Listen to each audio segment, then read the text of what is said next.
mga mo. Yun. For today's video, magre-release naman tayo ng bagong build na simpleng build lang na Ranger Wild Track. Itong Ranger Wild Track na to galing sa Batangas City. Dinayo tayo dito para sa ating mga upgrades. So isa-isa natin ang mga pinagagawa natin dito. Naglagay tayo ng 295-7017 na radar. Then Black Mamba. Yan, Black Mamba wheels. Medyo pauhugas lang, hindi nahugasan ng ayos. Tapos Ironman suspension.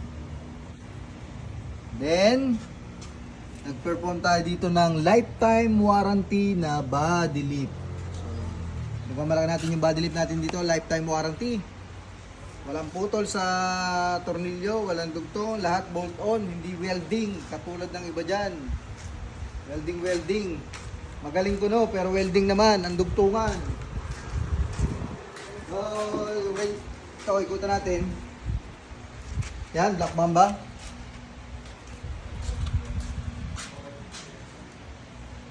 Tapos, lagay tayo ng Wrap USA na mud flaps. Yan. Good. Tignan mo, ang body lift, papakita natin. Pinagmamalaki natin body lift na lifetime warranty. Yan, oh, lalaki, 75mm.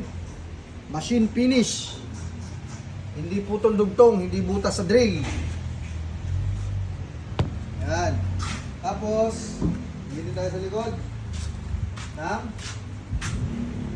ba yun? Wala pang bumper, ginagawa pa. Yung Supra na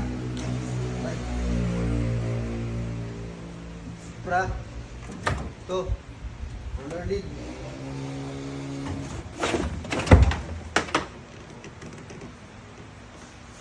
Supra na roller lid. Excuse. Yan. Supra na roller lid.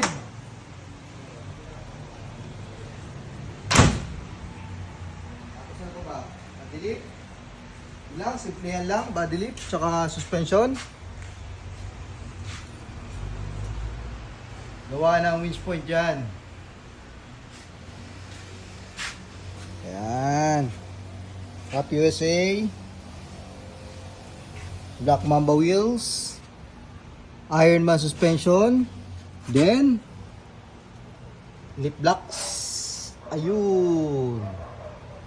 So, bakit nga ba natin ginagawa yung lip blocks instead of magpalit ng ada lip? Sa atin kasi, yung Ranger kasi malambot na talaga yan.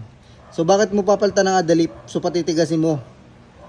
Tatanggalin mo pa yung comfort, then stability, rather than magpalit ka ng lip block lang. Oh. Saan ka pa? Hindi na matagtag, hindi mo pa ginalaw yung molye. Same performance, mas stable pa, at the same time mas mataas. Yan. Clean look, clean build.